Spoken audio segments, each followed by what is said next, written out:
Beyond Anguilla's breathtaking beaches and exquisite cuisine lies the island's natural habitats.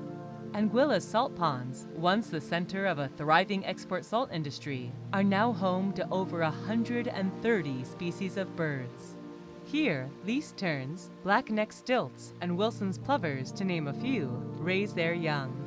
Each year, migratory birds rest and feed here after a long and difficult journey to and from their breeding grounds along the Atlantic Flyway. Anguilla's offshore cays come alive each spring as they play host to geographically important seabird colonies. Come take a walk on the wild side with Nature Explorers Anguilla.